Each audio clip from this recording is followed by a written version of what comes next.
Here we are. What's going on? Not much. How are you? Little tired. I didn't realize how much it would be to actually get ready for the UN. Can imagine. Yeah, it's a pain in the ass. Anything worthwhile is. Yeah. 100%. Touche, right?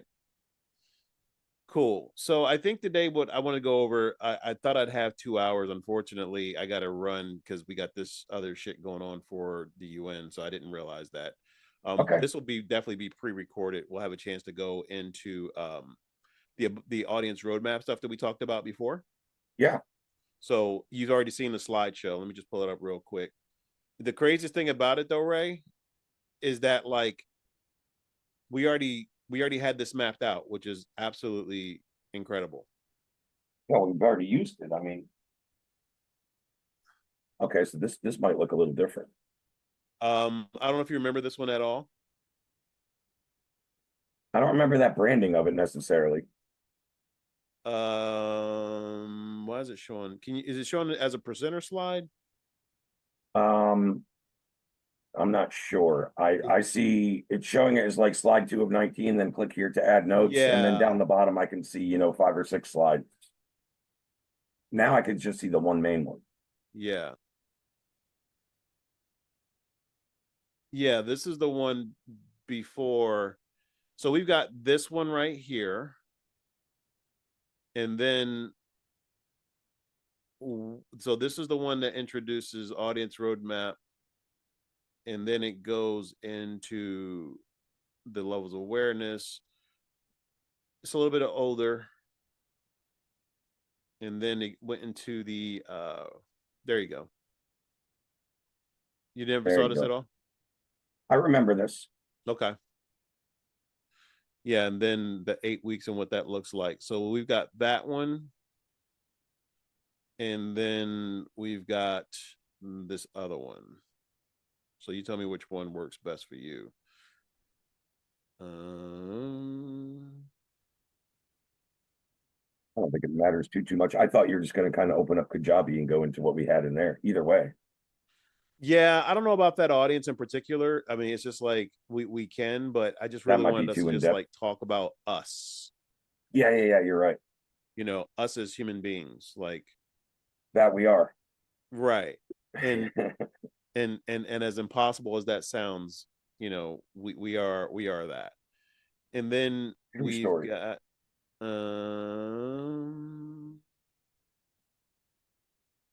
let me look at the other slideshow here. This one is I didn't save it.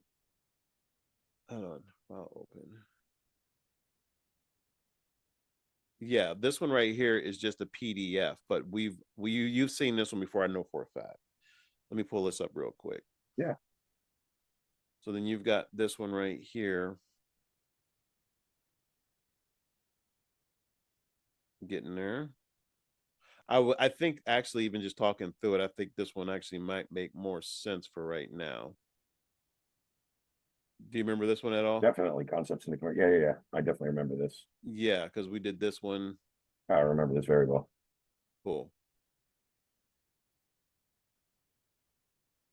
This is actually the old one as well. I need to change this out. Let me But I stop don't think sharing. it matters which one we go through. We're going to just ham and egg it anyway. You know what I mean? Yeah, I get it. I just know that like I made a lot of edits on some of this stuff. So I think from a branding standpoint, the one I just showed you, the other one might be better for right The now first because one, yeah, I because would the other agree. one it doesn't even seem like as though it changed up my The doesn't first really one change. definitely pops more and looks better aesthetically. Which one? The first one you showed. Yeah, okay, well let's just do that one. Cool. We can talk about the shit all day, though. You know what I mean? Yeah, we're just built that way. That's the thing about it. When you know your stuff, you know it. Exactly. So I would rather just go there. Okay, cool. That's why, like, speaking of that, when I like run workshops or Q&As and someone's like, hey, Ray, I'm sorry to put you on the spot. I'm like, put me on the spot. Go for it. Give me any objection or any question you have. I'll just fucking, I don't need to prepare and do research, generally speaking. Now, there's some things that we all have to go do some research, but to overcome objections or answer simple, marketing questions, I don't need to be notified ahead of time. Yeah, right. Cool. All right, so I'll just park that right there. And then I don't know why it's going in presenter mode though. That's weird. Technology.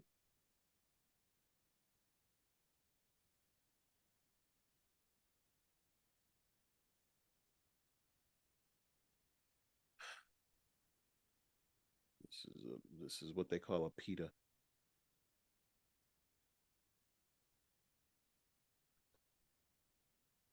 That's good here. Oh, pain in the mess. All right, cool. All right, guys, we're just gonna go live. That's actually a pre-recording. A live pre-recording. A live pre-recording. I wanted to introduce you guys and welcome you to our Above the Matrix talk show. And I have a very near and dear friend and business partner, Mr. Ray Langdon. How you doing today, brother? I am doing well. Thank you for asking. Very well. Cool. And the cool thing about me and Ray is that we've known each other for about 6 years, and we may or may not see each other this week. I gotta the reasons why we're pre-recording is I actually got to speak at the UN this week, which sounds absolutely insane. But me and Ray have known each other for a while, and hopefully we'll have a chance to finally meet in person. But if not, no worries. What we wanted to do is just go over a little bit of what they call an origin story. So an origin story basically shows exactly how things work as far as like how you met somebody, the successes, the losses, everything in between. You're going to find Ray to be very super real like me. And the cool thing about it is thankful and honored and privileged to, call him a really good friend. So what's new and exciting on your end, brother? Thanks, man. I appreciate it. Yeah, I feel exactly the same way about Fred. He and I, yeah, about 6 years, right? Late 2019. So yeah, we're in 2025. Where does the time go, especially with this digital marketing journey? It's like a blink of an eye and all this stuff happens. And it's kind of funny thinking about that, even how many people that we saw back then or knew back then that all of a sudden they're off the face of the earth and then back maybe in their private life or their corporate job or didn't work out. So it's a kind of a never ending wheel, right? But yeah, that's a good point. Talking about origin stories, and Fred was saying, congratulations again on flying into New York into the UN. And I think since we've known each other, at least while we were like in coordination with one another, I think that's the closest we've been geographically. So I may be able to drive out and see him and grab some dinner or lunch over this week, which would be great. But regardless, yeah, we want to come here and just talk about some of our origin story, the clients we've worked with, the results we've delivered, and but more importantly, the human aspect behind that. Yeah, definitely glad you mentioned the humans in the process, because I'll admit, man, working with humans directly is tough. I'm used to being like a business to business guy and behind the scenes on a lot of stuff, especially in the automotive industry, and I'm very well known on the back end of it. But my wife, as you know, nearly died. She had a lot of heart complications, especially just before the pandemic. So the thing about it is that what I really want people to understand is that there's a huge shift out here since me and you've been together. Me and Ray have rocked together online for several years. We've helped companies grow and scale from scratch to $1 million companies. Plus, some of these guys are going on to even multiple figures. He personally has closed tens of millions of dollars in high end sales online, and I've done it as well as the offline stuff too. So you're talking to really two strong people, but we didn't start out that way. And I love Ray's origin story, and I wanted him to talk a little bit more about that because I think that's absolutely incredible as far as how you started and where you're at right now. Awesome. Yeah, thank you. Yeah, I mean, we all have a different journey, a different path, and a different trajectory, but we also, I think, all make decisions sometimes consciously, sometimes maybe subconsciously that lead to, where we're at in our lives. And that was kind of a big realization. But really quick, my story. Out of high school, I went right into work in the corporate sector. I never went to college or higher education, as they would say. Ended up working in kind of an obscure niche, industrial laundry for a 3 different corporations over the course of 20 years, doing a career which is called route sales. It's your job title. So that really quickly is just kind of a hybrid service sales role where you're doing physical work, you're out there with your body, but you're also making some sales and relationships with people. And I really thrived in that role and in that industry because of my relational skills. I just grew a relationship with all my clients. When I had something new to sell, I just walk in. Hey, Fred, you mind if I let you leave this new sample on your desk? You try it out for a week and let me know if I should throw it on your bill next week or take it back with me and say F off Ray, right? And I would just go in there and laugh and joke about it. Next week, I'd be like, hey, what'd you think about that thing I left on the desk? Oh, yeah, yeah, leave that. Made the whole office smell nice. Or whatever we were selling, air fresheners, floor mats. We were selling all kinds of little rinky dink products compared to what the hell I sell now. My career in sales was selling $5 and $10 a week items that we would bill 52 weeks a year, and get a little commission from it, right? And then we get into this space where, I'm closing 40K deals a year or two into being an entrepreneur is pretty crazy. You want to stop there or do you want me to go Oh, kind of further into the transition? dude, I was enjoying your transition, because to me it's always it's inspiring to hear that. But yeah, what was the transition, if you go into that? Yeah, yeah. So again, I did that job for about 20 years and I kind of like to say I got caught in I call the American trap. Married, 2.2 kids, house, white picket fence, mortgage, health insurance, and I just kind of got trapped in I needed to make 50 to 60K a year minimum and have health insurance just to make sure my family was provided for. So for 20 years I went through the motions, got up at an ungodly hour, 4 or 5 a.m. every morning. Never 5 a.m., 4 a.m. for 20 years, and just getting out and hitting the road and driving over 1,000 miles a week and not being able to get to my kid's softball game because I'm stuck in traffic and just all that stuff. So that combined with, I told you, as a hybrid sales service role and the repetitive bending and lifting over 100 times per shift. And I have a fractured vertebrae, as you know, from a car accident a few years back. So the combination of all that, I saw a back specialist in my mid 30s that basically told me if I kept doing that career, by the time I was 50, I'd be walking like a hunchback. And that's when it hit I was like, I got this realization of this question. I was like, how much, there's no price I can put on my spine. I can't go buy a new one. I can't walk my daughter down the aisle when I have a hunchback and like the guy from the Hunchback of Notre Dame or whatever, if you guys can picture that image. That's what I thought when the doctor guy told me that. So that's when I really went home and put myself to the test. I'm like, I got to be able to do something with my brain. I'm not an idiot. I've excelled in every role I've ever gotten. I've earned the most in my industry. I got promoted to manager. I was appointed a union steward in one of my positions because I was the best at negotiating for the guys. Like, I'm not an idiot. I have skills. So I stumbled across digital marketing, and that's when my eyeballs opened, and it was about 2017. So for the first year and a half, 2 years, I did my day job 40, 50, 60 hours a week, and I would carve out time at night to read books, to take courses. I even hired a business coach, my buddy Eddie Smith. I think I've introduced you to him over the years. Before I ever even launched my first offer, I went kind of all in on myself. And I always say this, I still remember the date very well, November 15th, 2019. I left that career of 20 years and I started working for a large digital consultancy, which is where you and I met. And I started on that high ticket sales team. Yeah, 100%. And just to make a long story short, the rest was history. I mean, it's interesting how, like, if we don't remember our past, it does affect our future. And throughout the whole things, with if you've never been in the online space as long as me and Ray have, to be here even for 6 years is like forever. So people tend to burn out, they come and go. And that's also one of the reasons why the world right now has a big bellyache, and one of the reasons why me and Ray have definitely stayed partnered up. But before we go into the other parts of our slideshow, tell them all the incredible things you've done, man. And actually what we've done together. I Yeah, a really lot of it's want been them to together, speak on quite a it. lot of it. That's crazy. You're right. Like, I would have never thought this stuff was possible that happened between 2019 and now. I didn't even fathom some of the stuff that I was able to do and accomplish. Some of the volume or the max deals that I've closed, how big they were.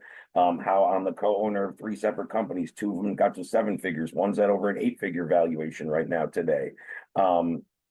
It's just crazy. A lot of that comes down to, if I could look back on it, I could talk about all the great things that I've done and the money we've generated in the companies. But looking back on it, the way that all came about was my organic outreach and how I started, and just consistency, treating people right, always operating in the prospect's best interest and delivering value to the market. People like, hey, Ray, I want you to do this for me. I want you to do this for me. I'm like, okay, I could do that. I could do that. sometimes early on, even if I couldn't do that, I said I couldn't, I went fucking figured it out. Right. And now I have confidence when anyone asks me, especially within my expertise, marketing, sales, copywriting, running sales team, all that. Now I know I can do it. I don't need to, ever worry about it. But even early on, you got to be resourceful. Somebody asks you to do something that you don't know, say yes and figure it out, or find somebody that does it and get it done for them. You know what I mean? I do. That's why I'm laughing, because me and Ray a couple of days ago, and this ties in perfectly to what we're about to talk about. We were like, dude, we actually have an agency. That's too funny. It was the craziest thing because me and Ray didn't turn out that way. So Ray, there are some people who don't know what a setter and I guess some people know what a closer is, because again, we have a mixed audience that we're talking to, right?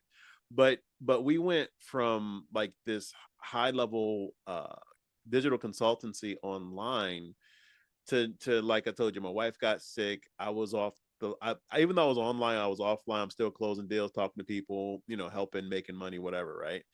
And then it wasn't until I posted something else online and Ray was just like, "Oh, I think we're looking for a CEO." So then like I wound up coming into the company. The company exploded. We were already in explosive modes, but I think the delineation, maybe we can talk about that, because I think that's like the genesis of where me and you really started, because as the companies were splitting up and growing, me and you had also had that coaching bone in our systems, and I still have that coaching bone, but as a strategist, I'm a little bit different, as you know. I'm like all over the place, but the agency model was perfect for us because we just do so much and we're really that good at it. So and some people can't talk it, but we, like me personally, I've coached over almost 4,500 agencies within the last, what, 3 years, Ray? Yeah, I don't know exactly. You would know. I don't know the Yeah, exact it's date just you kind like, of came back from your hiatus per se, but yeah, it was a lot of agencies, and I'm sitting here. This is after we had it was copywriting, it was sales, it was the agencies, it was data, right? So everything just exploded. But one thing that me and Ray kept solid and centered was really the human experience. And I think that is what online and offline is missing, because look, I'm from the car industry. So a lot of stuff that I'm seeing online was taken directly from that industry. And unfortunately, if you hated car sales then, why would it be amplified online? But it's what happened. And I know with me personally, a little bit about my origin story, then we'll tie it up a little bit. That's how me and Ray met, was because as I was scaling up my seventh company from that, from the automotive industry to a multi-billion-dollar company from scratch, I got into the other online company where I met Ray, because not only was I helping as a senior advisor in the company, but I was also doing some high level coaching for some of the executives. So it was one of those things where we eat our own cooking, me and Ray, and I'm a blue collar guy. I come from the inner city. My dad was a factory worker and my mom was in church for almost 30 years as a secretary. So it's one of those things. And the reasons why my voice sounds this way is because in the Marine Corps, I learned how to do broadcasting and journalism, but also all of these other insane skills, more specifically like leadership and high level copywriting, which is absolutely insane. But once me and Ray got together, we were able to really shape other people's offers, even if they were struggling and had limited to no budgets, and just really work with them in a way where they would have explosive growth. And then we just did that so much to the point where as the other companies were growing, we wound up getting a little bit siloed, if you would agree. But then we came back together and we're just like, dude, we got something here, because our magic, what we discovered, is a concept known as knowledge gaps. So a knowledge gap basically is somebody doesn't know what they don't know. Steve Jobs was the master of it. He would simply tell somebody, hey, you don't know this. And next thing you know, people would stand around the corner to buy his phone, even though it was like a camera upgrade, right? So one of the things that we really did well was actually talk to clients directly, see exactly where they were, do a light restructuring or sometimes a major overhaul in their messaging. And then it would just cause everything else to explode. And brother, if you could speak on that, I think that'd be amazing. yeah, yeah. I mean, when it comes to the offers, it's funny you mentioned that. I literally have been, it's only Tuesday and I'm already working with one client on exactly that this week, kind of restructuring something from scratch and then doing a major rehaul on pre-existing foundations and skill sets. So we take whatever somebody's already had success with, a passion, a past skill, a past experience and expertise. And that could be a bunch of things, right, Fred? We've worked with speakers, we work with trainers, we worked with business gurus. I mean, you could go across all kinds of different professions, niches, industries, etc. But what people really struggle with is how to package that up in a way that it makes sense to make a purchase for that item where you're delivering as much or more value than you're asking for in a monetary return, and how to get the proper messaging and positioning so people actually are inquisitive. Hey, how does that work, Fred? Hey, I'd love that solution. Hey, I'd love that result. And people are actually interested. I think one thing I've come to figure out a lot more, and Fred goes back to where we met in that company. And it's funny that you mentioned that. I mean, there's some high level players on there, but I think the reason you and I are still working together on projects and still had so much success and have still had this relationship. I'm not saying I don't speak to any of those guys anymore, but very, very few, and none, not one, I have a relationship like I have with you. And that's because we both have that genuine humanity, moral, ethical, integral aspect of how we handle business and how we really pre-vet who we will or won't work with. We've turned away a lot of people that have asked us for help. We're like, you're just not ready, or you're not at the place, or it's you need to start here, man. You're not ready to pay us 15 grand. I'm sorry, it's just not time for you. Or, I honestly don't think you're gonna put in the work. Your past expertise, I mean, it's history, behaviors, actions show me that you don't follow through with stuff.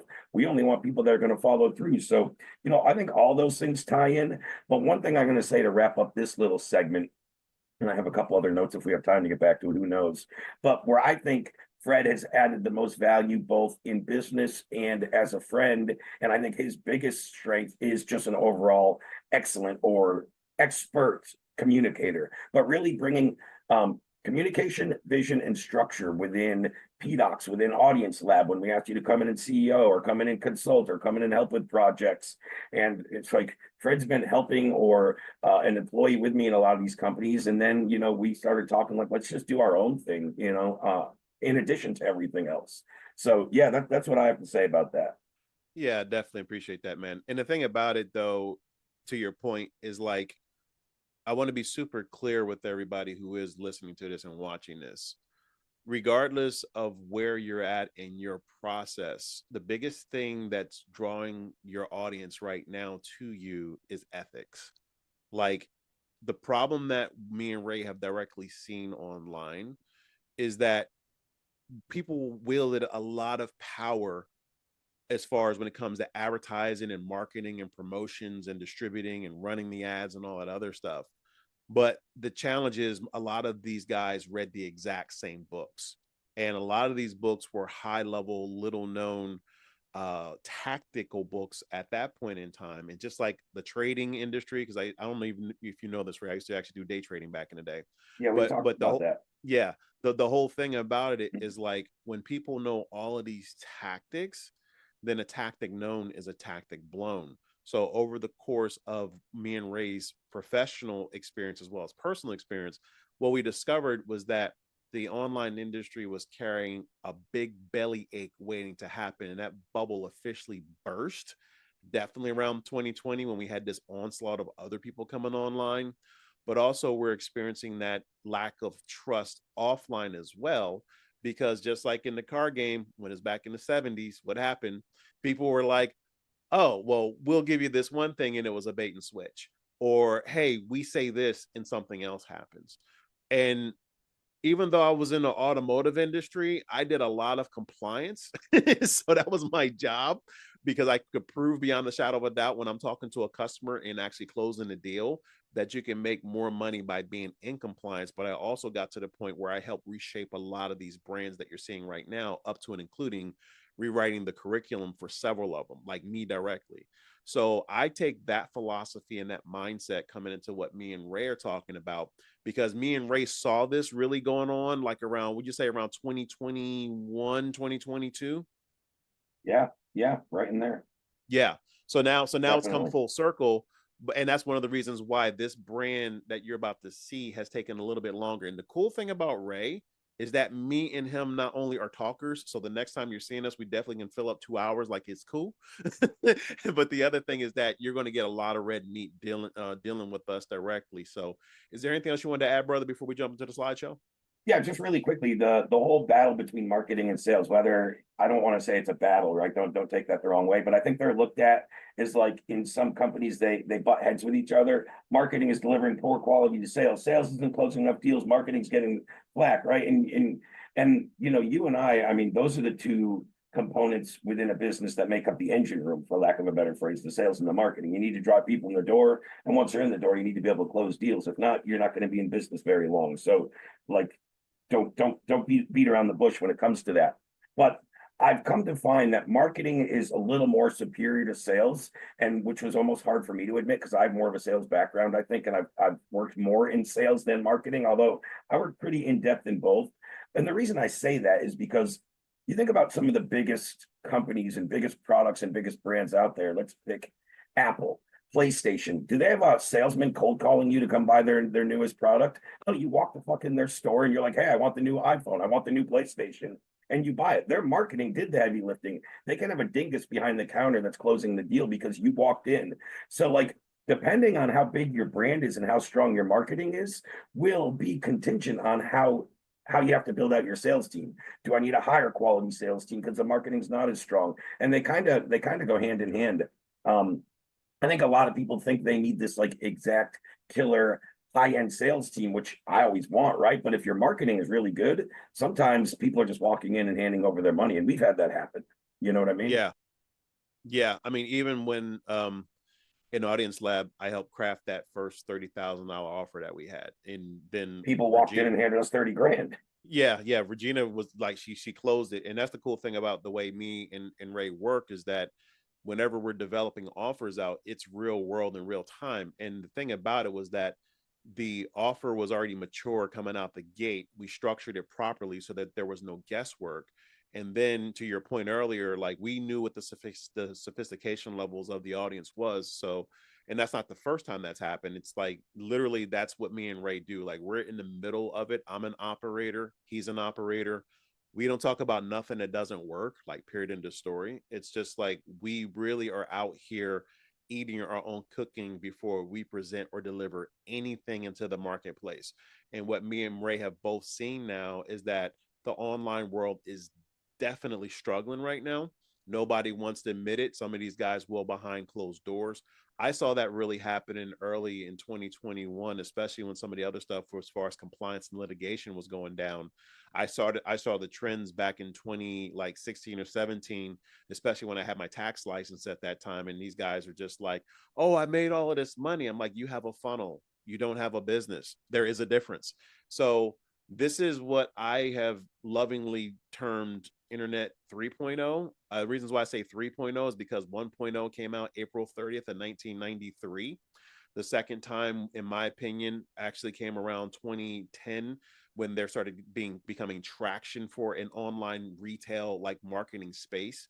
And then the third one is right now in real time because not only do we have AI driving it, but we also have that influx of an audience that came online since the pandemic 2020 and they haven't gone anywhere. So the whole market dynamics have shifted. So if you aren't aware of exactly where you're at in your process, understand this, especially if you're offline watching this, you are so far behind now. And I've actually said about 37 years for starters, because me and Ray have worked in rooms where the technology didn't even exist. And we had to wait for somebody to either build it or we had to adapt and overcome until something else happened. And tell me I'm lying right now, Ray. No, you're not. And let's just make it simple: adapt or die. 100%. So with that being said, that's one of the reasons why we have our slideshow presentation today. And Ray, I definitely thank you for putting the cherry on top of that one. So this is the baby that came out of all of that stuff that me and Ray are talking about. And the baby's called Audience Roadmap. Now, for the record, I don't like client acquisition. I don't like marketing. I don't like advertising. I don't. I hate it. The reasons why is because as a top level communicator, I was always taught that business isn't business, business is people. And I was also taught that how you communicate to somebody is absolutely going to be essential as to what they do next with you.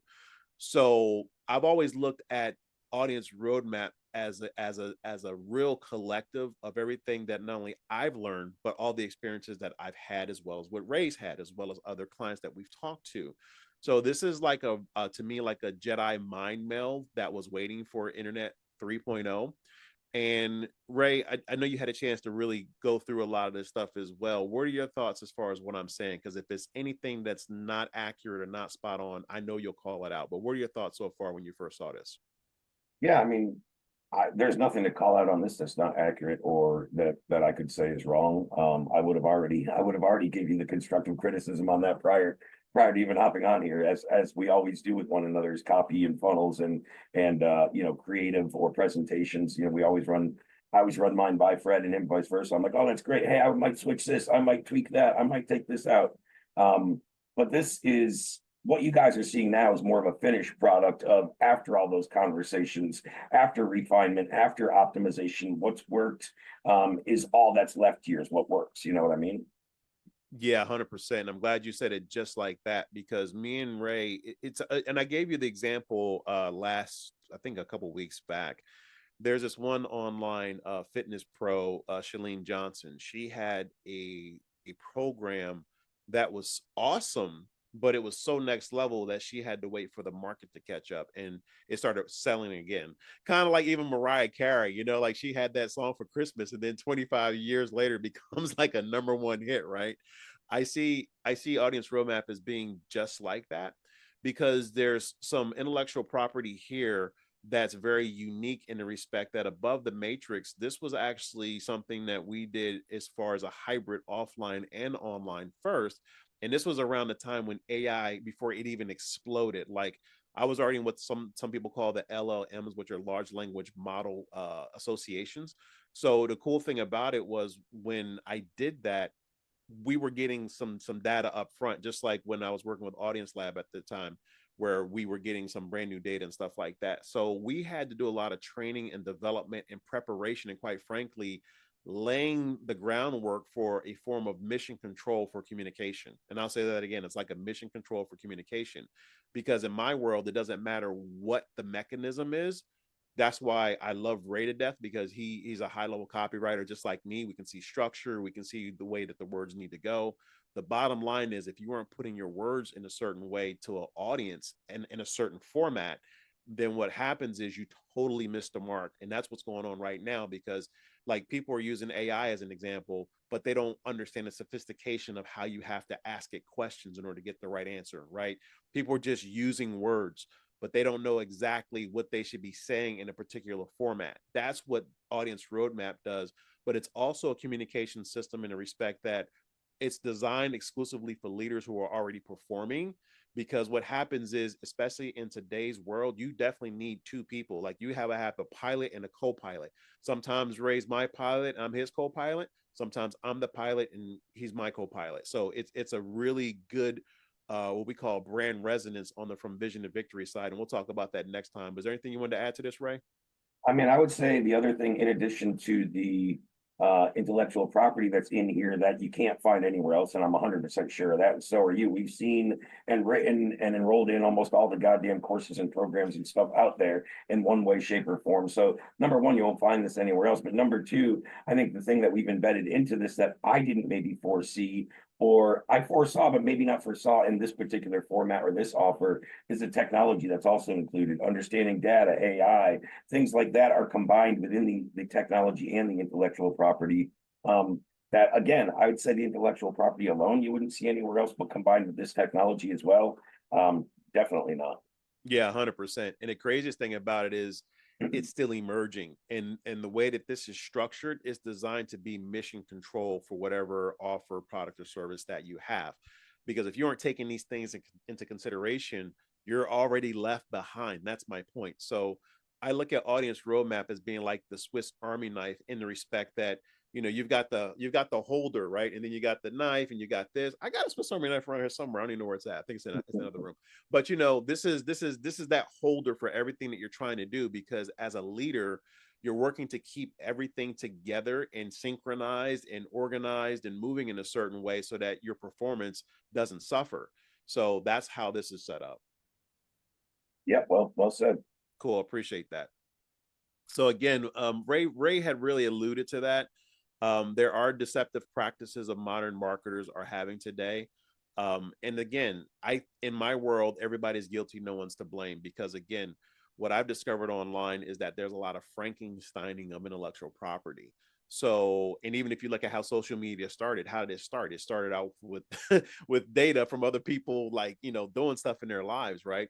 So what we want to be able to do is at the end of the day help you guard against the pitfalls that actually come as results of what we know as dirty data, or maybe you don't know how to market, or maybe somebody's overcomplicated marketing, because I don't think it's that hard, quite frankly. But that's the kind of stuff that we work on. Is there anything you want to add to this bullet point, Ray? No, not on that one. That's pretty cut and dry in my opinion. Okay, cool. So again, this isn't just another program, but it's a step-by-step advertising and marketing process. And it's tailor-made for businesses that really do refuse to suffer from mediocrity. Because here's the problem. You, as a leader, you have to be very binary, and people don't understand that concept. It's very yes, no, because if you're ever stuck in the middle as a leader, you can get crushed. So what we work to do with our programs is make sure that you're embodying the information. Because, like, as an example, one girl had asked me yesterday, well, how long is this stuff? And I'm like, well, it's you. So how long do you plan on living? Like it's at that level, because it's almost like with me when I learned photography, as an example. Being a photographer is not theory. You have to click a button. Like, you have to go out there and actually do it to get the result. So I wanted to jump off of that. And then also genuine connections in the digital age, because gone are the days like, and see, I wasn't online too much when people were suffering from Zoom fatigue. That's when I was going through some other stuff with my personal life. But for the most part, people are now looking for what we call that hybrid model, where they do want to connect more, especially like the millennials. They want the best of both worlds. So I'm starting to see that out here a lot, Ray, as well. But again, what we want to mainly do is teach you how to learn the art of crafting messages that just don't capture attention, but also hearts and minds. So you want to speak on that, Ray? Yeah, I mean, just the whole phrase and where it comes from, audience roadmap, you kind of embodied it within these 3 bullet points here.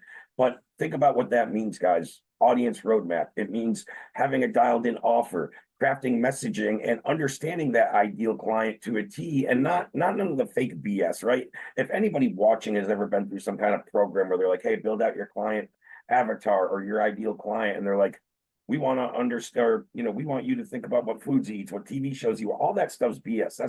That's not the stuff you really have to worry about when you dial in your ideal audience. It usually comes down to 3 components. We just want to be very clear and concise about defining the who. Who do I work with? Expert authors, right? Let's just be very clear about who that is for you. And then let's look at some prerequisites for your ideal client.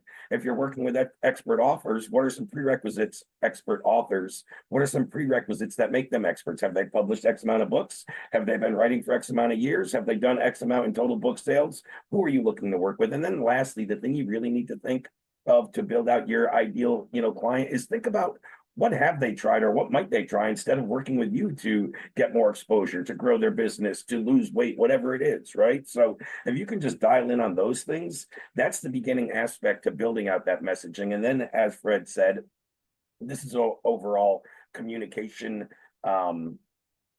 intellectual property really just is exactly that. But it's overall communication, where it is super important, as Fred said, something he and I are both very good at, is how you put your words together, how it's positioned, and more importantly, maybe how it's perceived by the reader or the viewer. Yeah, 100%.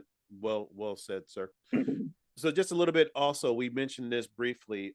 Current marketing strategies, they do overpromise and underdeliver, even still to this day.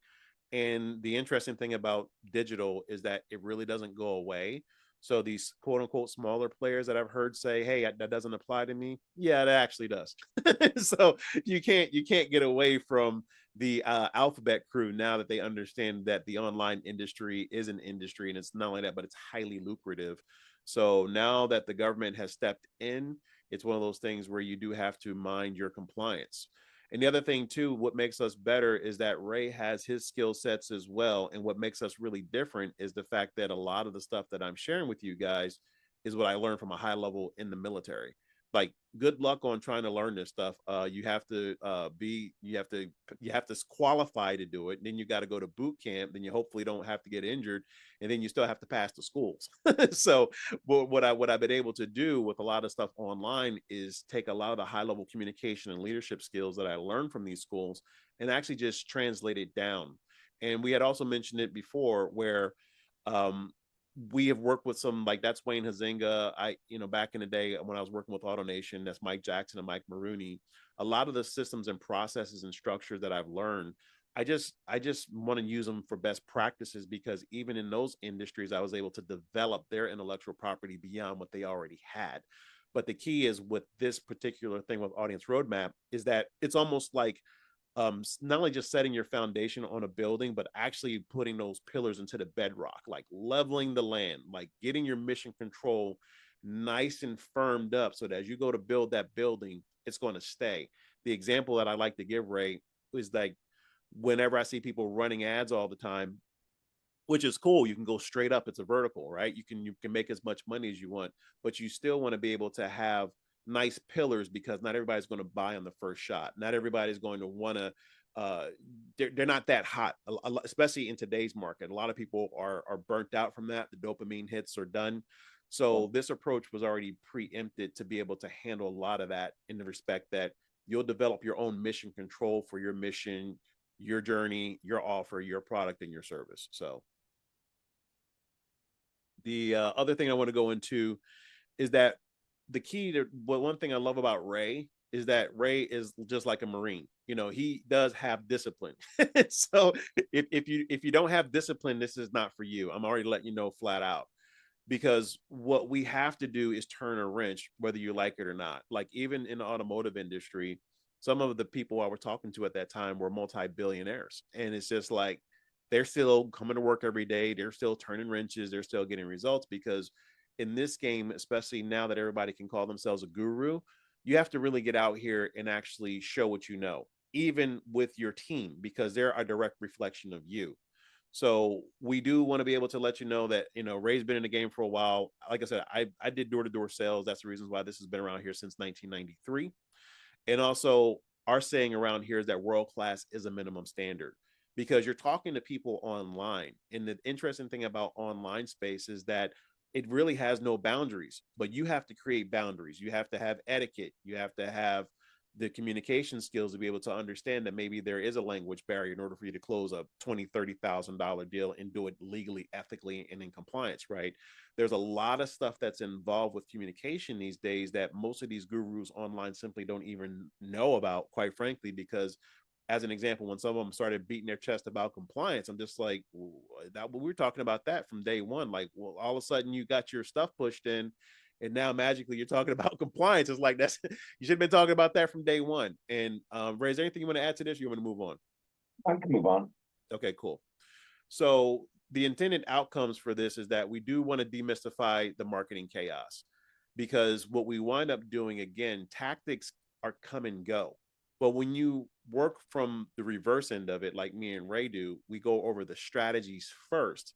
That leads to the tactics that you need to have for your particular audience. That's the reasons why we can customize this. That's what makes all the noise go away, because me and Ray have been doing this for so long, and we've worked with thousands of offers, and a lot of these guys have been highly successful, provided that they turn the wrench the exact way that we recommend. I want to put that disclaimer out there. And this isn't a disclaimer that you're going to make all of this income either, because we watch people flat out come in as degenerate gamblers. They try to use this stuff. And I don't know about you, Ray, but I've even had a few agency owners be like, "Hey, this has to work in about 60 days, or I'm going to go out of business." It's like, well, you probably shouldn't be here. You got to get your foundations together first. So we just want to keep it 100 with you, because that's the only way that this is going to work, is if we keep it a buck. You know what I'm saying? And the other thing is that, as a result of that, the outcome is that we are going to actually transcend traditional tactics. It's no different than like you being a movie director of your own movie. Like, Ray's universe is different than my universe, that's different than our own clients' universes. So as an example, for the coaching that we do behind the scenes, I tell people, hey, look, you're the movie director. And if somebody's coming to you with their script, that's fine. You have to figure out where they're at in their story. But more specifically, Can you really help them or not help them? And if you can, great. They have to be willing and able to be able to follow that next step. Because if they don't, then you guys are both wasting each other's time. And that's sometimes a hard pill to swallow, especially for somebody who wants to help out everybody. You cannot be everything to everybody online, period, end of story. And the other thing too is that I'm still seeing a lot of these outdated ad cliches out there. And it's stuff that worked maybe even like maybe like 2 years ago. But the problem is, again, market sophistication. People don't want to be taken advantage of. And there's just so much saturation in the marketplace. It actually works to your advantage if you know how to properly navigate through it. And then finally, what we want to do is actually ditch those digital marketing missteps that are out there, because a lot of these guys, and one of the gurus says it to this day in real time, several of these people have trained all of these other people. So imagine if you're getting like on a copier machine, right? You've got the original source, right? So I'm gonna give you an example. Like this is like a gold $2 bill, right? And then let's just say that gold dollar bill produced this $2 bill, right? And then you've got this $2 bill, right? The problem with trying to photocopy another dollar bill, or in this case $2 bills, is that if you don't have the original template, you're not going to get the right copy in the first place. So you have to be able to scale properly. You have to be able to duplicate correctly. And that's some of the stuff that me and Ray do as far as our intended outcomes. Is there anything you want to add here, sir? Yeah, I mean, I would say, you talked about the tactics, and I agree with you. They're relatively interchangeable. You're going to have different tactics coming at different times in your business, but you have to have a whole strategy, vision, and and roadmap really on what tactics are going to be used where for what reason. So you shouldn't just be relying on a single tactic in anything you're doing in marketing and sales. That's going to totally make the shift and pull the lever in your business. I would agree with that. And you mentioned you mentioned some agency owners and clients we've worked with that say stuff like that, like, hey, I'm putting all my eggs in this basket. If this doesn't work in 60 days, I'm going to be out of business. It's like, yeah, you're right. I think no matter anybody watching as a business owner, if you ever hire agency, coach, consultant, expert, you shouldn't be looking at them as your business savior. You should be looking at them to help advance your business and overcome a problem or get you to another desired result that's going to help your business level up to the next, to the next step. If you have no foundations of a business, or if you're worried it's about to go under in 60 days, you probably shouldn't be hiring a marketing agency right now as your last ditch hope. So I would totally agree with that. And we talked a little about sales throughout this, right? A few times you mentioned your background, especially in the automotive industry. And I think especially, Fred, you know, I think the general public, if you get this image in your mind of like a used car salesman, right? You picture some shady guy willing to sell you some lemon that could die within 30 days after you drive off the lot. And there's all this kinds of resistance. And I think that's a lot of the people's perception about sales is grimy people looking to take advantage of you. And I think even at one point in my life, I wasn't very respectful of salesmen, and I kind of had that perception as well. But what I've come to realize is, salesmen are just literally helping people solve problems and achieve outcomes and get solutions. And what I come to know and even more is like sales is a very great thing. Without sales, I wouldn't have anything in front of me. These headphones, this computer, this pen I'm holding. Whether I walked into a store or somebody called me or sold me on it, I had to buy this from somebody who sold it at some point. Right. And sales is what allows us to have every great thing in your life, whether it's your car, your technology, your pet, somebody sold it, you bought it, whatever, generally speaking. So I think once I've started to look at sales differently, of course, it's a little different once you start, selling high ticket products as opposed to like not before. But I think once you get that perception, and when I jump on sales calls, and as Fred mentioned earlier, I think I've closed over 10 million on Zoom calls like this in the last 5 years online. And just to go back to that, I think I always knew that I was giving them something basically that they're going to come back and thank me for 30, 60, 90 days down the road. I always thought the best traits in a good sales rep, and still in some of the teams and some of the reps that I work with today, is somebody that can hold a prospect accountable to to something that came out of their own mouth, a desired result or a solution that they're looking for. And you hold them accountable, they make the purchase and they come back and thank you 30, 60, 90 days down the road. Fred, you and I know both have that happen. Hey, I'm glad on that sales call, Ray. You know, you really put a little pressure on me and made me challenge my own beliefs. I'm so glad I made that investment. Now I'm 3x where I was 90 days ago, right? Things like that. Yeah, I want to add to that, Ray, too. Make no mistake about it. This is all about sales. The thing that Ray has eloquently said, and he's always hit, and even when he's watched me rewrite the copy over and over and over again, is that the whole outcome for this whole process is for us to close more deals. But here's the challenge with closing more deals. If you're not doing it legally, ethically, and morally these days, you will get into a whole bunch of trouble and a lot of hot water. So like I told you earlier when I first started this presentation, for me, learning advertising the way that I have in relation to how I learned advertising in the Marine Corps was a completely different style because it's very binary in this part of the world versus in the military.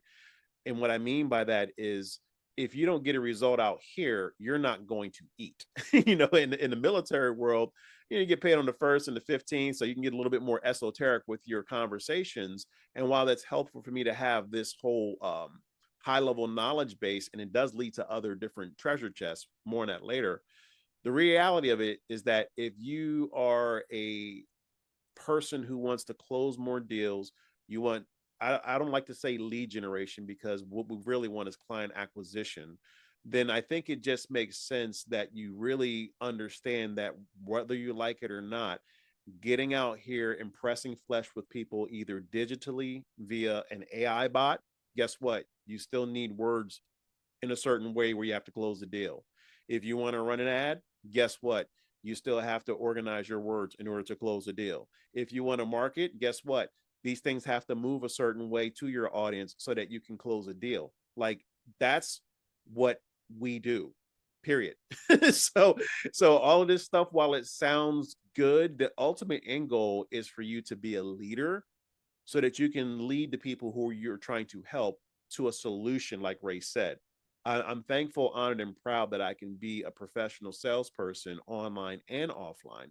The difference is that my brain is just so crazy from all the stuff that I've done in my life, just like Ray, that we've had to come up with a solution. And guess what? The market was ready for it. That's all I have to say on that, bro. Yeah, I look at the same, my mindset, especially when I was like a full-time rep, my calendar, I'd wake up and I had eight, 45-minute sales calls on there for the day or whatever. My mentality was whose life am I going to change today? And I'd get down and be all amped up for my calls. And I would just sit down and have a conversation with people. I wasn't reading a script. I wasn't operating and strong arming people, or I wasn't questioning their own mindset and saying, oh, you don't believe in yourself if you can't invest 10 grand. Like I wasn't pulling those tactics and tricks on people. I just had a conversation. If I was 100% sure I could help them, and more importantly, I always felt like I had to be best served to help them. If I knew in my mind somebody else or something else could help them better than me, I probably wouldn't even make an offer. And that goes back to what Fred says. And the way I look at sales, we look at it the same. We may word it a little different, but I'd say if you can't sell with integrity, ethically, solution-based sales, and always operating within the best interest of the prospect, you're probably doing something wrong. That's just my take on it. Yeah, 100%. So it's one of those things where what we want to focus in on is making the main thing. But the key here, folks, is to understand that if you want to close a deal, you have to understand holistically now these days how practically everything works. Gone are the days where you just want to do your one thing, like an accountant or somebody else out there who said, "I went to school for this. I don't need to learn how to sell." No, you do. Like that, they didn't give you that memo in or a lawyer. Like that's something you have to do. So we It's want to funny, make some it of the worst sales and marketing people I've ever met have a background or a degree in sales or marketing, but they're horrible at it.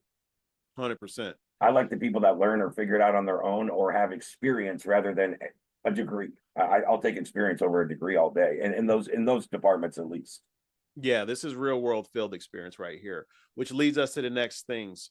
In order for you to understand how audience roadmap really works, there's four basic levels of awareness.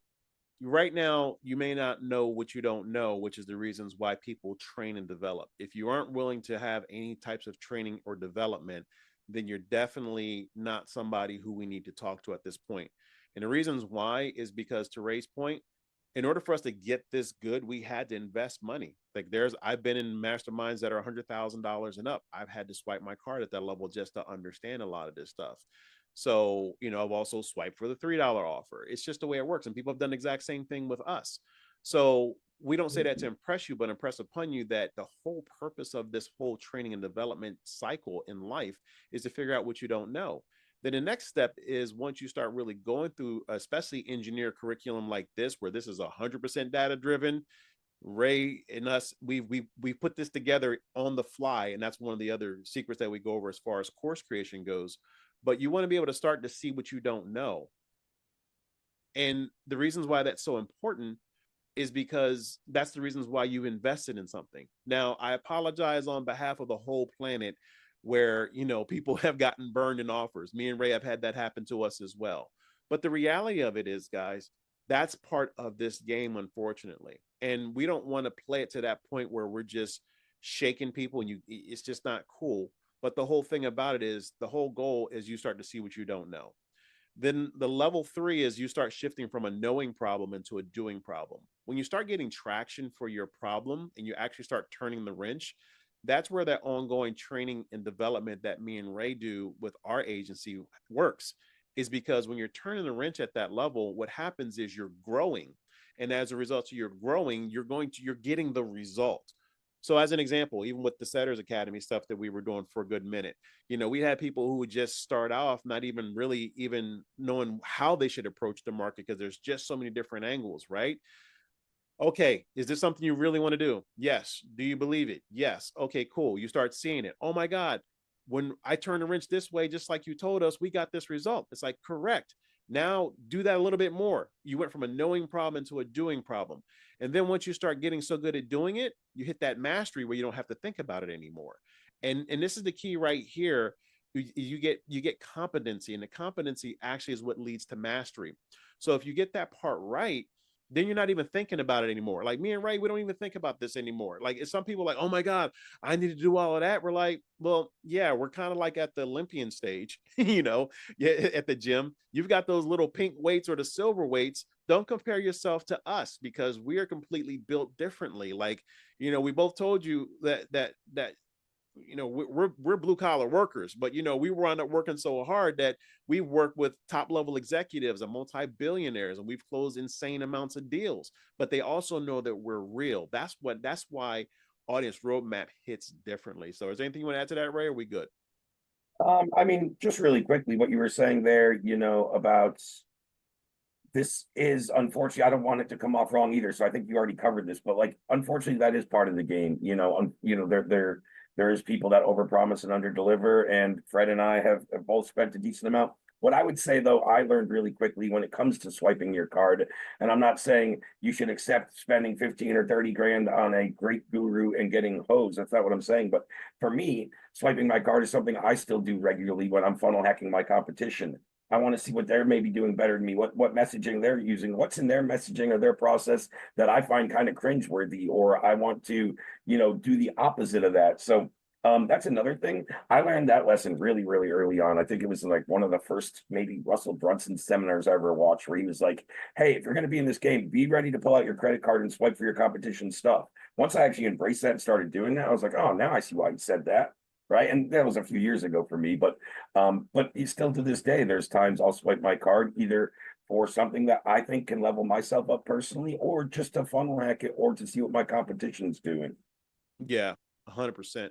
And I think, to your point, Ray, the thing about it is, guys, we're going to show you how to run your own race among all of these other people. What me and Ray love to do is to not only just run our own race, but you do have to understand what your competition's doing as well, because sometimes your competition can turn into collaborators. Like, I got a few people on my mailing list who are very well known people in the online space as well as offline, and you get a few reaches every once in a while because you're going to develop something different that they haven't seen before, and quite frankly, a lot of their stuff is outdated. So if you're always innovating in your marketing and your advertising so that you can close more deals effectively, then that's one of the processes that we offer in the background. That's the reasons why this offer hits a lot differently. So I really wanted to appreciate what you said there, Ray, because that was just so spot on. So again, this not on our watch slide, just simply is that we have different ways to address the platform. We do use Kajabi as well. Because some of these guys out here, Bray, bro, are still using the good old fashioned just Dropbox and go figure it out kind of mindset. So we don't subscribe to. That's why Ray's laughing, because it's like, how are you going to charge 10K and 20K and you're still doing Dropbox Probably a stuff? Dropbox file, yeah. It's crazy. So we have a very efficient, smooth way for you to really be able to just focus and get the stuff done, as well as ongoing support in the Facebook groups. So and again, this is the high level overview of exactly audience roadmap that we're going to go into more detail on. But it's in 3 phases in 9 steps in basically 8 weeks, and we're going to go more into detail here. But for the most part, this is just a high level overview of, if you don't even have special, me and Ray are so highly curated at this that we actually have special software just to make sure that your offer can hit the way that you need to have it hit. You've seen this before, Ray. So every time we went, every time we went to grow on scale, we would just literally sketch it out just like this. So, Yep, quite a few different occasions. Yeah. yep. So again, going into the above the matrix book itself, these are just different pages that we go over in the book. So it's around, I think, like 43 pages. And here's who this is not for. I have to say this up front. If you think you already know this stuff as far as marketing and advertising goes, then you're probably not for us as well, because I will go through the basic stuff just like Ray will, because you need to sometimes see it or hear it a different way. And you're also a little bit further, in your life, so it's going to hit differently. Like, I'll sometimes annually read the exact same books over and over again because they're just going to hit differently. So this is just a little bit of highlight of the machine of the books itself.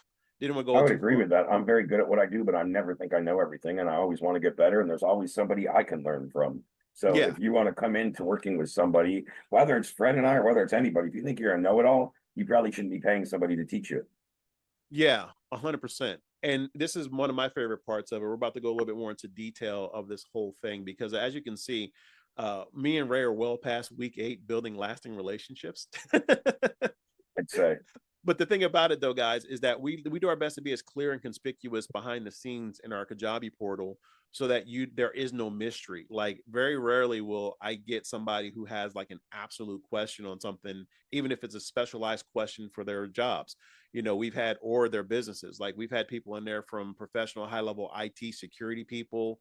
I've had people in real estate there. We've had people who are professional speakers in there.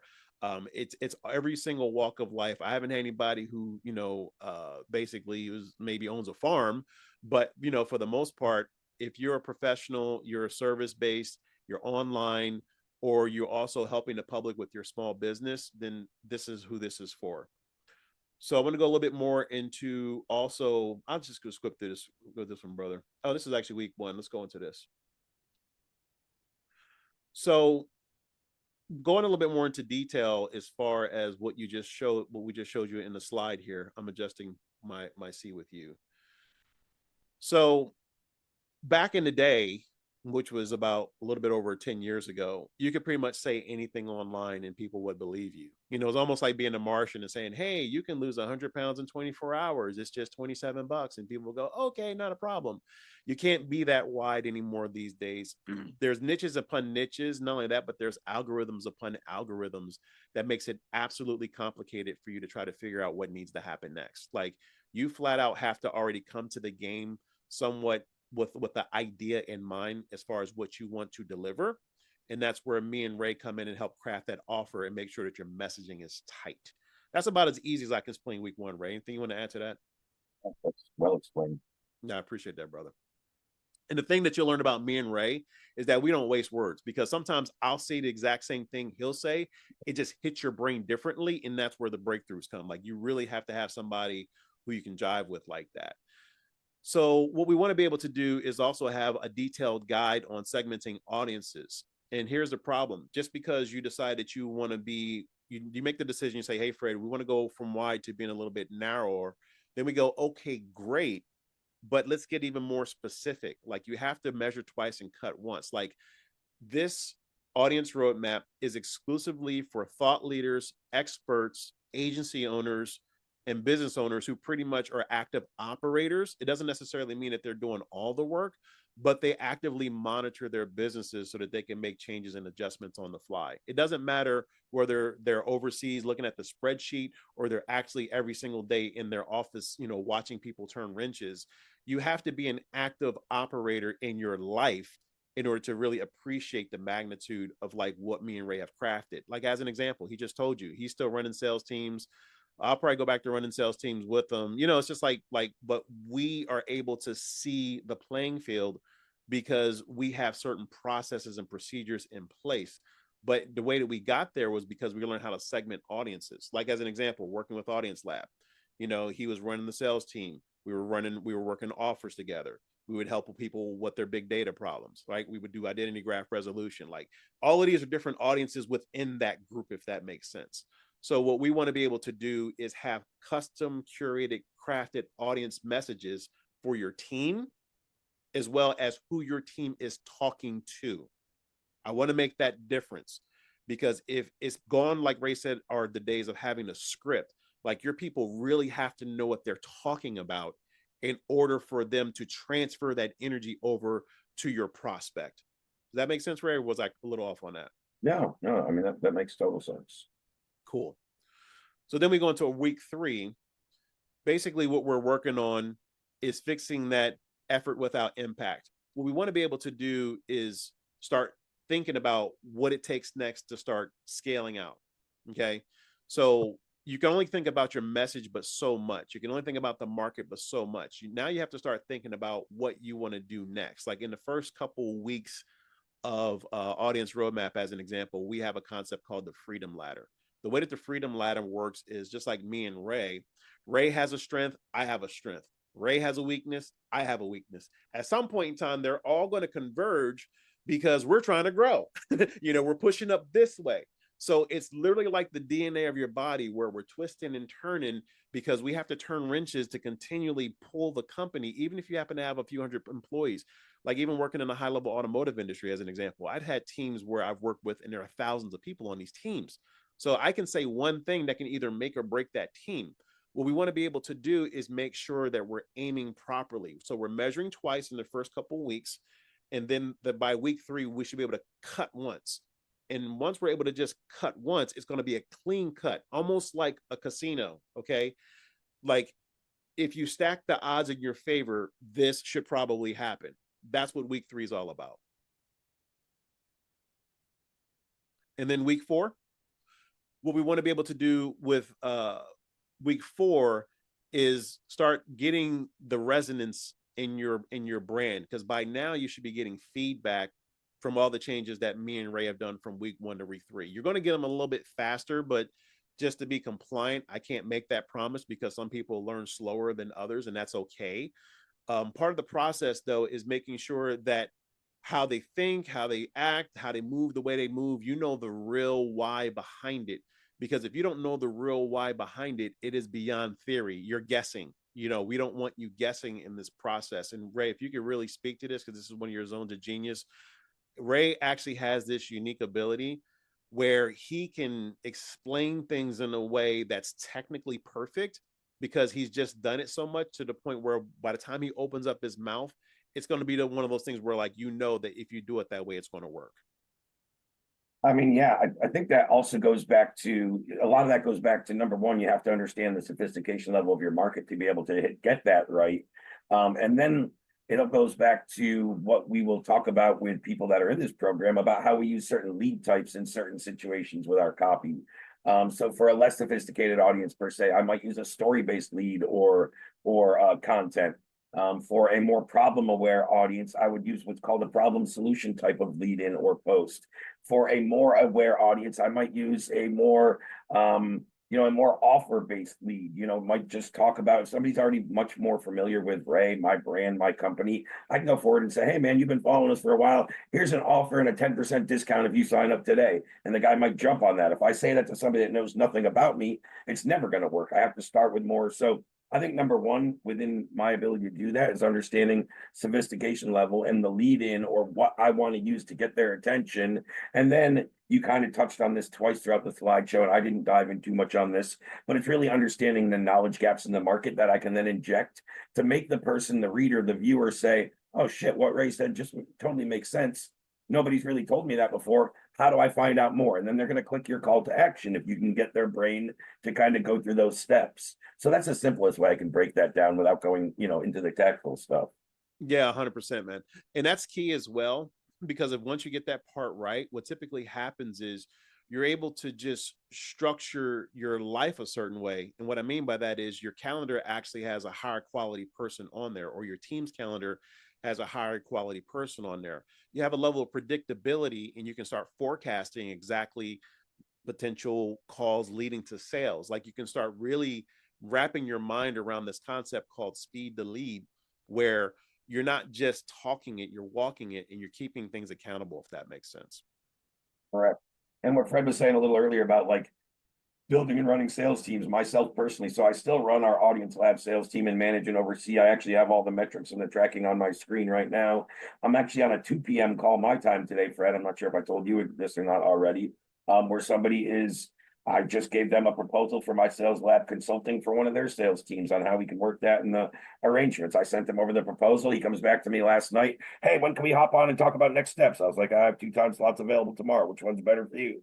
The guy's on my calendar for today. So again, when you can deliver results and you do so in an ethical way and people kind of see that you are you really, I can keep using the word authentic, but I just wanted to say it in a different way. Like really be yourself and let your business encapsulate that, your personality, your values. Your core values for me is integral and embedded into my business, my marketing, who I hire. Right, I hire more on values and beliefs and experience than I do off of education, degrees, that kind of stuff. And I talked about that a little earlier. But yeah, when it comes to the sales teams, that's something I've been actively doing for a few years. I think it's somewhere between 15 and 25 different companies and sales teams that I've built, managed, or at least staffed at minimum in the last few years.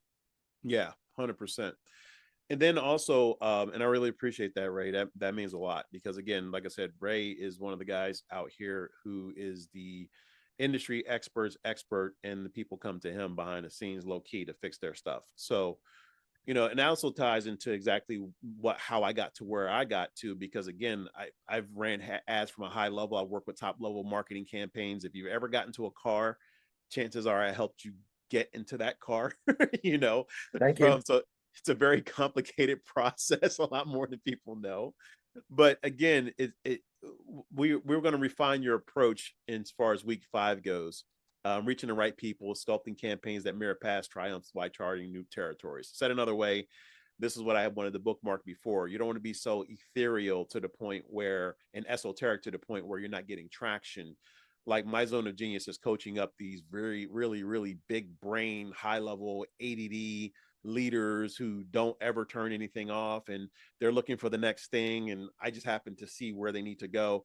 So when it comes to running your business that way, you may not necessarily need to be that high level coming out the gate, but you definitely need to know what's the next step. So being able to take that one single next step with confidence is what week 5 is all about. Then we want to talk about week 6. The whole trap of the generic one size fits all stuff is dead. Now, templates are important, okay? I'm not sitting here saying that they aren't important, because they save us a lot of time. Like I couldn't have gotten this slideshow done with this. But we're talking about messaging here. We're talking about people's futures, their dreams, their goals, their ambitions. If you're a leader, you're trying to lead people to the right thing. You need to close that deal. You need to help them out. You need to help out with delivery and all this other stuff, which is the reasons why you need to have a custom tailored approach to this process. And we ask questions in Audience Roadmap in a certain way where it hits your brain completely different than even what you've thought before. Because again, when you're talking to high level players like me and Ray, we've seen a lot, and we've worked with a lot of other high level talent as well, online and offline. So that's the lens I want you to look through. Like it's almost like we have this crystal ball. Not, again, we can't make any guarantees or imply claims, but what I can tell you is that if you turn the wrench this way, chances are it might work that way. So I really wanted to talk about that. And it's this concept that we talk about called brand resonance in the vision design process, where the first few weeks we really see, is your message resonating right now or is it not? And secondly, how can we improve it? So by the time week 6 comes around, you definitely should be firing on all 8 cylinders, provided that you worked a certain way. Yeah, and another way to say that is really just opening up a feedback loop within your market and making the subtle tweaks and optimizations we need for refining whatever it is, the price, the message, the offer to meet the market conditions. And then we know we can go into grow and scale mode. But yeah, early on, week 5, week 6, there's a lot of feedback, optimization, subtle tweaks to get to, as you mentioned, from competency to mastery to proficiency. Yeah, 100%. And that leads us to week 7, decoding actions to drive reactions.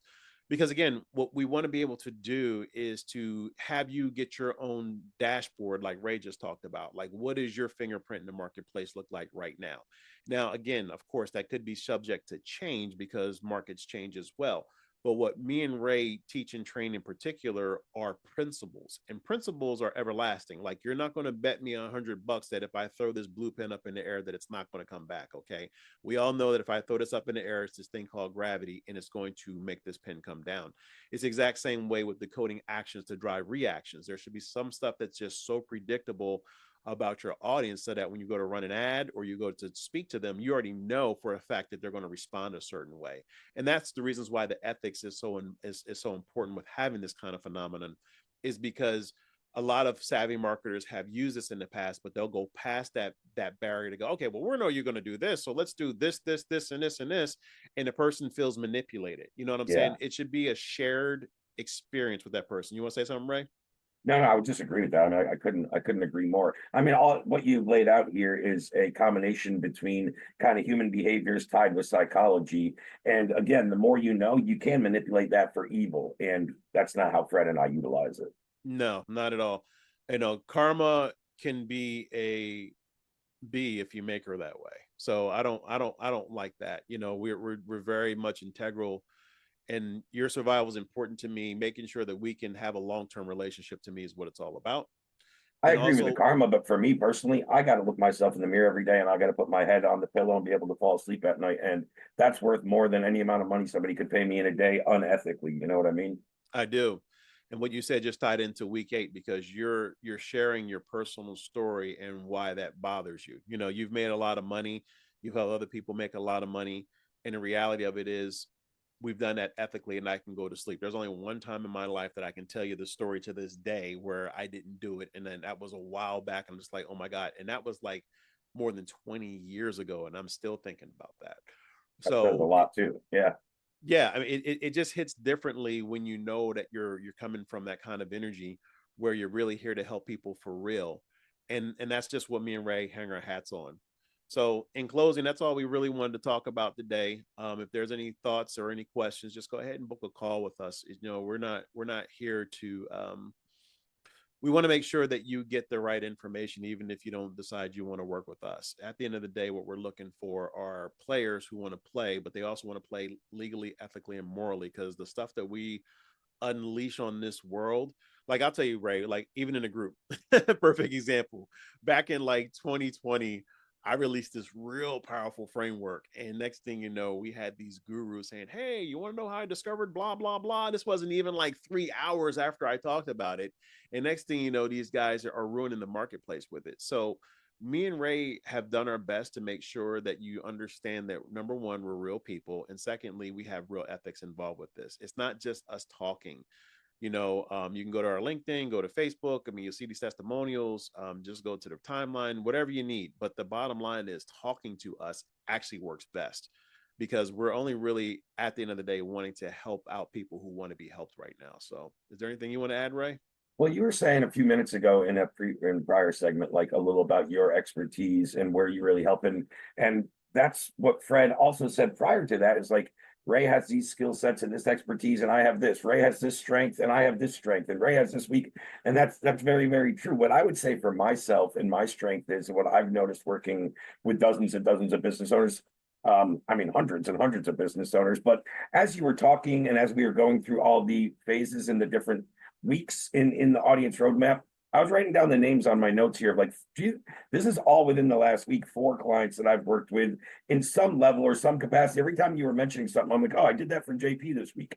Oh, I did that with Georgetta last week. Oh, I did that with Sean. So Sean, Georgetta, JP, Alex, all those people have all been the things I've been working on with them within the last week have all been the points that you had just mentioned. But where I would say my real strength and expertise when I work with business owners is first sitting down and seeing what's going on and identifying gaps that you may not be able to see because you're just too in it as a business owner, or it's very hard to step back and get that 30,000-foot overview from an objective, unbiased opinion as a business owner. So I'm able to step in and do that really quickly, and then make tweaks. Whether, again, I like if a brand usually is profitable, has revenue, and has things working well. Generally speaking, it's just subtle tweaks. Now, if they're kind of launching from scratch or totally revamping, there's a whole new, recalibration of the brand, the offer. So it's always going to vary, but I think I can kind of go in there, say, hey, man, if I were you, or this is what I would be doing if this was my business, in the next 3 weeks, I'd be focusing on 1, 2, 3. Let's just do that right now. And then again, the next 1, 2, 3, and just keep it very, very simple. Yeah, 100%, man. And definitely, brother, for the record, thank you for your friendship. Thank you for your trust. You're totally amazing. And as we wrap this up, guys, if you need anything, just come talk to us. We're here to help. Happy to serve. Hell yeah, we'll give you whatever kind of help we can, whether it's working with us or not. I'm all about just giving people, like Fred said, the right information and not steering them wrong. I'd rather see somebody get something free from you or I if they're not ready to work with us, rather than go pay somebody else for some BS. It's probably not going to solve a problem. You know what I mean? I do, 100%. Appreciate you, guys. Fred. Have safe travels and hit me up on your ETA and with your travel plans. Let me see if I can get down there maybe. All right, cool. I appreciate it. And guys, you have a good one. And Fred and Ray signing out for Above the Matrix.